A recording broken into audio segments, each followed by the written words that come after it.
I can see love a it. Sosi in Miami. Hell yeah. You know what I mean? I would love Miami. Shirts I still Only want two to buttons. Be Just let it there. Two all buttons, out. yeah. Just Floral just cut shirt. off all the other ones. Better for me to focus my time and energy on finding a solution versus, being upset for a week or being stressed out for like 2 weeks. Like that just robs me from my joy.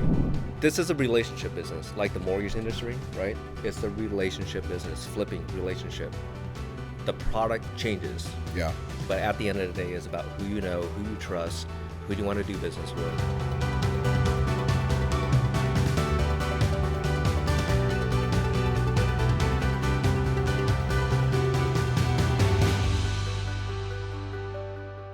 You know what? My intro today is life is short. Give yourself a chance. You don't got a lot of chances. So the chance you do have, you got to take it. So take that chance by giving yourself a chance. Guys, today we have Marc Bui with us. Marc, so excited to have you. Dude, yeah, I mean, your consistency, who you are as a person, it's pretty damn amazing. We always want to kind of have the guest speak a little bit first about why people should listen to you. And if you're going to be too humble, we'll come in and add more to it. So don't be a dumbass. Who are you? What have you done? In a quick 45-second recap, so that if somebody's tuning in right now, they know who they're listening to right now. Sure. Yeah, man. Thanks. My name is Marc Bui. I've been lending now for 23, 24 years. I stopped counting, but I do a really good job in like helping people understand the power of real estate, helping first-time buyers get over the fear of a mortgage payment, and really understanding how to leverage real estate to build wealth, right? And to parlay on that, I also help people understand how to leverage equity to build a real estate portfolio. I am into real estate investing myself. I own rental properties, short-term, long-term. I fix and flip. I love real estate. Yeah, that's sick. The interesting thing that I've seen with you is that you have a creative that you have an outlet with, like your social media is all about education and empowerment, but you're also really funny, and like your creative comes out really, really well. You run a business, so you do mortgages, obviously, but it's a business that has been successful for so many years, and it's gone through so many different waves. And then your investment portfolio is impressive. Like, I love learning from you, because not only do you have long-term rentals, you then leverage those, build ADUs on top of it, exchange cheap debt for higher debt so you can have more cash flow. You flip properties, you buy properties subject to, or you're trying to, you have short-term rentals. Like, you are just all of it. Thanks, man. And one thing I don't think I've shared with you guys too, like I actually put myself in a position, getting into real estate investing. I really wanted to learn how to like renovate properties, use renovation financing. And I did a few rental loans too, and they're an absolute nightmare if you don't know how to do it. I've lost relationships. I lost realtor relationships from like not knowing how to do them correctly. So I put a borrower seat. I got a rental loan. I went through that process just so that I can not only use it to build, but also use it to teach clients, teach real estate agents, and just be better too. So yeah. As you've put yourself in the borrow situation, I believe that this is going to be something I've really grown, or I know this is something I've grown to respect for you, so I believe it's going to be a really good topic for us to kind of discuss. You put yourself in this super stressful circumstance, right? Like, and you try to experience the things first. What gives you that like internal solitude to like be okay to be in the pressure of it, or to throw yourself in the mix? Because most other people would be like, let me learn by seeing you go out there and walk on the landmines, and where the landmines blow up, I'm going to avoid that. And where I see you strike gold, I'm going to go that. But like, you follow coaching and mentorship and guidance, and you do your research, but you also volunteer to be in the pain, and you are really calm in it. the pain is where you learn. I have always been a big believer in that. Like, the painful moments is when you get like the most education, right? I mean, okay, so here's a good example. One of the very first few properties I flipped out of state was in Dallas. And I bought a property sight unseen. I mean, the real estate agent I met online, like, how crazy is that, through a chat forum on Bigger You Pockets? got balls, dude. You know, she starts That's so sending me- un-Asian. You know, Asians, like, you got to see it, feel it, touch it, Exactly, then buy it. yeah. Bring the feng shui master to the property. No, but yeah, sight unseen. She showed the property to me via FaceTime. The property caught my attention because it's the same it's on the same street name as my home in Lake Forest. I'm like, all right, serendipity. Bought it. Found a contractor, right? Completely failed with that contractor. He ran away with like $45,000 worth of my money. Found another contractor. Yep. Found another contractor. Came in. This new dude came in, saved a day, and luckily we ended up making money on the deal. But now, like, I have learned so much through that process in terms of like how to interview contractors, what questions to ask, what to make sure you have a contract in place. My wife, thank you. And like, but the best part of it is now I have relationships in Dallas that I can trust wholeheartedly to continue to flip properties there remotely. Yeah. That's powerful, right? Yeah. Well, that's the hard thing about flipping. So out of state, because I've heard these stories where these contractors just take your money. You know? I have my brother. He tried to flip out of state. We found out where the kid went to school eventually. Although we can say that on here, but we literally had to hunt them down. Yeah, and we had to hunt them down. We had to put this. My brother had to put the squeeze on him somehow, but it's like stressful because that just kills your profits right there. Like, okay, there's 40,000 off the books on like, okay, that was your part of your profit. So like your margins just start thinning out. Yep. So that's what makes it hard. So 100%. This is a relationship business, like the mortgage industry, right? It's a relationship business, flipping relationship. The product changes. Yeah. But at the end of the day, it's about who you know, who you trust, who you want to do business with. Yeah. And our coach, Tim Brahim, said it best, man. Like the guy with the most friends win. Yeah. So. Yeah, the business fundamentals are always the same, right? Like, do things that you have good character, provide a good product, provide a lot of volume or value, and make sure that you do right by others, right? Like, and then you got to be smart too. But that helps. Yeah, it helps a lot. You know, I want to jump in a little bit more of that because those examples are really powerful, right? Like you took a leap of faith, bought a house just fully blind, and then from there you got robbed and you didn't stop investing. Why? Like most people would probably tap out there. Because I understand like the first few times would be the most difficult with anything, right? Remember at 1440, dude, like I step up on stage to, put myself out there and speak in front of you guys, and I hate public speaking. Like it more than you. I hate it. Oh, no, you but too, bro? more than I you. hate. I do it, but I don't like it at all, man. Yes. It's like anxiety. Like, why did you ask me to speak? Dude, I fucking freeze. Yeah. Like my decibel in my voice will drop like by 4 or 5. Like I will have a hard time speaking. It feels like somebody like grabbing my throat and squeezing it. But yeah, I put myself on stage because every single time you guys go up on stage, like there's a lot of regret that I have not trying and not learning from it. So that time I couldn't say no to myself, right? Yeah. I didn't want to feel that regret afterwards. Damn. So I learned a ton, I wanted to pee my pants up there, but now it makes it easier for me to speak in front of a crowd. Not that I'm good at it by any means, but I refer back to like the first time. It was a huge learning experience. So I'm going to continue to do shit that makes me feel uncomfortable because that's how we grow. That's how we learn, you know? And I really want to like go from where I'm at with my real estate portfolio, double that and triple that, and continue to lean on that, because if that first time scares you, you're never going to do it again. Is it a little bit easier now because you're leveraging money to make money? Like if someone was listening to this podcast, they came in and they just got into real estate investing, how difficult would it be to get it now?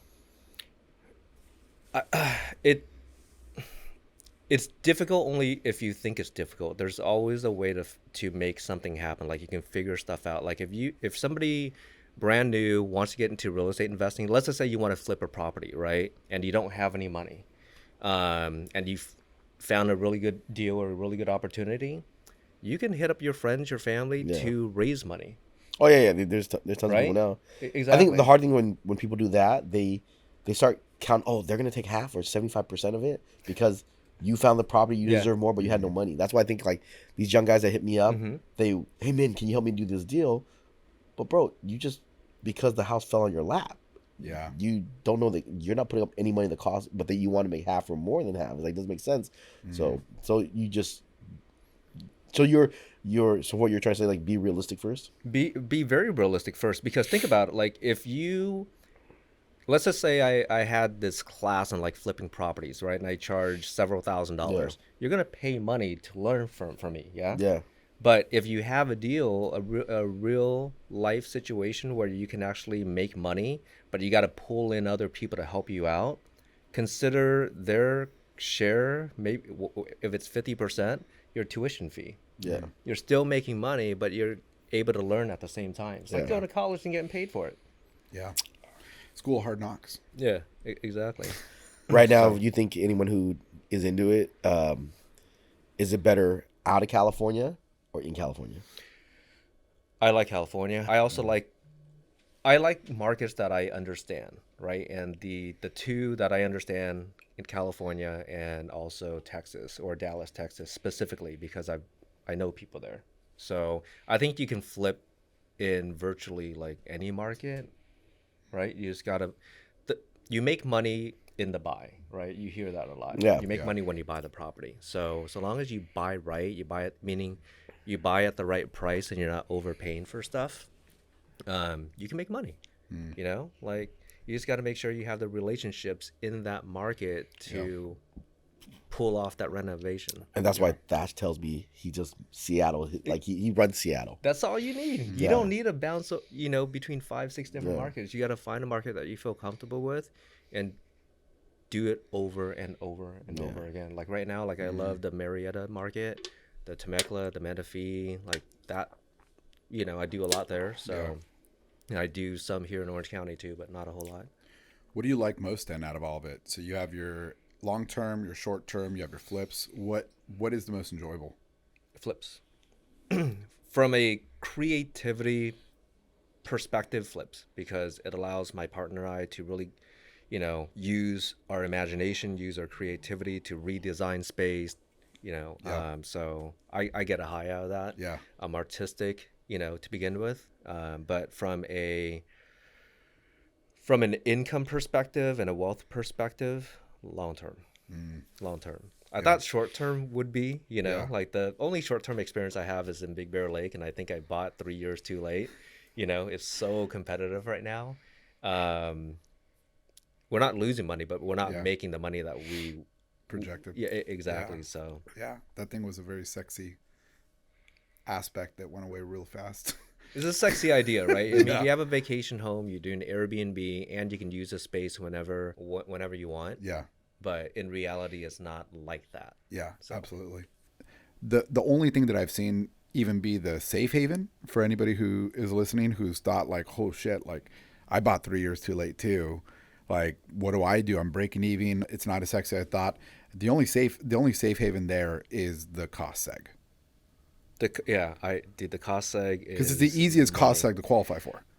Would you mind explaining a little bit about what cost seg is with a short-term rental? Sure. So there's something called depreciation with real estate, right? When you buy a long-term investment property, let's just say you spend $1 million on an investment. The government will say the building itself, you can depreciate over 27 and a half years. The land you can't depreciate because land doesn't really lose value. But in the eyes of the IRS, for some reason, 27 and a half years, the building disappears and you can rebuild again. So let's say the building is $70,000 or 70%, which is $700K, right? You can take that $700K divided by 27 and a half years and depreciate that much every single year. And that depreciation goes against the income you're creating there, so it becomes a deduction. Exactly. Yep. The depreciation can be used to offset the income derived from that property. Yeah. Because the depreciation, the income from a long-term investment property is considered passive. You're not really doing anything for that income, right? Yep. Like you and I, we're doing mortgages. That's active income, right? Yeah. We gotta do podcasts and reels and talk to people. You gotta like people. Exactly. So That's hard work, man. We love people. if you have a big depreciation, let's say you have a $50,000 depreciation that year, but your property only made $20,000, then you have negative $30,000 that is sitting on the table that you can't use because you can't use that to offset your W-2 income. Yeah. Now, here comes a cost segregation, and basically it's a study of all the different components of a building, such as plumbing, flooring, and whatnot, Screws. paint. The IRS basically says, well, if it's a 15-year item or less, like plumbing, then you can depreciate that the first year of acquisition by doing a cost seg, right? So when you perform a cost seg, you can potentially depreciate roughly about 25% of the purchase price of the property. So if I bought it for $1 million, now I can depreciate the first year $250,000 roughly. Don't quote. Every property is different, right? I'm just using a rule of thumb. If I made $30,000 in rental income on that property, I now have $220,000 that I can offset my W-2 earnings. Yeah. And if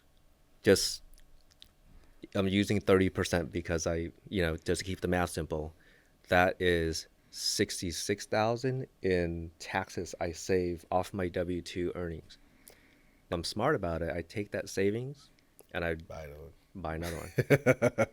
And I depreciate and I do a cost seg. So it's massively powerful. That's one of the things I like about real estate so much, right? It's like you have all these venues and outlets to do and establish for yourself different things, right? So your long-term ones create the impact for overall wealth, not just wealth for you in retirement, not just net worth, but wealth that your children inherit with a better tax shelter. The short-term ones, there's an opportunity to have kind of failures because then there's also backups with the cost seg because it's easier to qualify for a cost seg aspect for a short-term rental than a long-term rental. Then you just got your flips. And it's like the fun aspect that if you could redecorate your house every 6 months, it's pretty much what you're doing, just at the cheapest cost you possibly can find. Right. It's like, I wonder what that tile would look like on the wall. Oh, that's how it would look like, right? I'll just try it on my next flip, which I love all three aspects. I think that's really, really great. What would be your favorite part of everything you've done? Like if you would redo it all again, would you do it all in the same way? Would you go into the commercial space? What would be the redo for Marc Bui? I think the redo for me is, and if I am understanding your question correctly, like what would I do? Yeah. I would get more into multifamily at a much younger age. Flipping? Buy and hold? Buy and hold. Yeah. Buy and hold. My first property would be a multifamily. But dang. Like let's say 2023, you're 18 again. Or you're 18 again, but back in the 80s. Oh, shit. Okay, Because that's different. Because now, I think it would be hard even at 18 and trying to do it. But if we were 18 back in the 80s, all day long. Yeah. Now it's like... You guys were 18 in the 80s? It's still... No. If he can go back to the 80s and be 18. We were. Yes. I would have loved I'm 62. I'm applying for a reverse mortgage after this podcast. It's tougher now in Orange County because the prices are so much more expensive. But if I'm 18 now, right? I'll move to another market where I can afford a multifamily, right? With remote working, like I'll make new friends. I would wholesale. I would go back and wholesale. Right now, I'd wholesale. Right, like today, I would learn how to wholesale. Yeah. Right now, if I can live back with my mommy, I'd wholesale. Dang. Live at home and wholesale because I think wholesale will give you the cash flow to do anything else you want in life. I don't think that's a bad idea. Even dovetailing off that, I think I would try to wholesale and have enough down to do a 2-unit FHA purchase. Yeah. Then that would be my big in California because I wouldn't want to move. Yeah. Especially because I know my wife wouldn't let me. But if I was even still single, I probably still wouldn't want to move. If you were single, you wouldn't want to move out of California? Actually, I would. I would go to Miami. I'd leave California. Where would you go? Miami, Florida. Miami. Yeah. That's a Heartbeat. good spot. Yeah. Heartbeat. East Coast. Yeah. I don't care about the humidity. I can see a Sosi in Miami. Hell yeah. You know what I mean? I would love Miami. Shirts I still want to be there. Just let it 2 all buttons, out. yeah. Just Let it all out. Floral just cut shirt. off all the other ones. With that, I'd love to kind of jump into a little bit more of an intimate setting. Would you mind if we had a one-on-one combo? Dude, I would love it. Sweet. Man, get the heck out of here, dude. Last 5 minutes of the conversation, what I really wanted to make sure that the audience got from you was some encouragement of how to stay calm, right? Like you've had so much success with everything you've done. But that success and that putting yourself in the fire and that willingness to keep trying even when you get robbed, that success comes from like an internal core that you've just made centered.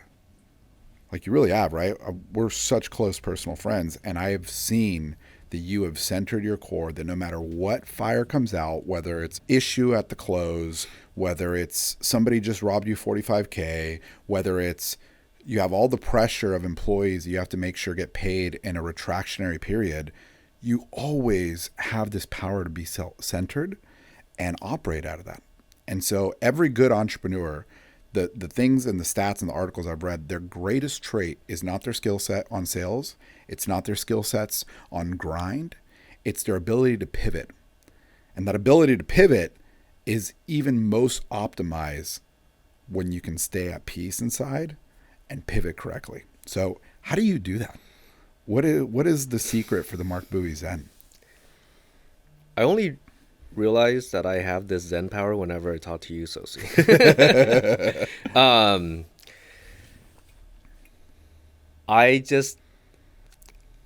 I'm just a believer that things will be okay.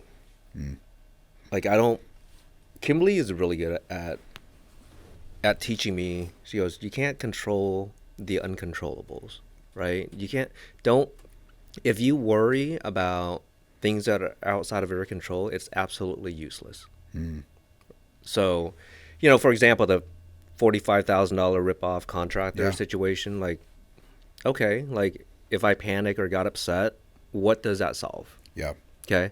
It's better for me to focus my time and energy on finding a solution versus, being upset for a week or being stressed out for like 2 weeks. Like that just robs me from my joy. So I just focus on the solution. I know that I have a ton of confidence that things will always work itself out. Like you will find the right answer, especially when you're calm about it. Yeah. Versus being reactive about it, and that's something I had to learn, Do you know why you believe that, or like what lesson taught you that? Because when you say you've learned that, it's like, what the hell took place to it, right? And just for the audience to be clear, $45,000 is still a hit for you, right? Like you're super successful in business, but 45 grand is going to hurt. You don't want to lose 45 grand. It's not like losing a $2 bill or a $5 bill. So the reason why I didn't like panic when that happened was because I looked at that deal. I'm like, okay, I was supposed to make 150. Got it. I lost 45. Boo fucking who, I'm gonna make whatever. Yeah. Right? Yeah. I'll still make 100. Yeah. So that's just how I look at shit. You still try to find the positive outcome. Right. Because like it could have been a lot worse. He could have ripped me off for 150. I could have bought a property with like massive foundation issues. Right. But knowing you, even if he would have ripped you off at 150, I'd be like, okay, I didn't make any money. It's a great learning experience. Like, don't let that happen again, Mark. Is there something that you have gone through in life that has just made you even hold on to that confidence? Because you grip that confidence well. Yeah. So you don't know this, and most of my audience does not know this, but when I was 11, I was locked up in juvenile hall. Whoa. And at that time, it was like I devastated my family. I devastated my parents. There's probably about 20 people in this world that knows that story. Wow. Okay. And my parents, like growing up, had a lot of high hopes for me because I was good in school. So I just broke their hearts, right? And I spent like that short period of time that I was in there, and like I just realized what a fucked up situation it was, and that I never wanted to be in this situation again. And I also realized that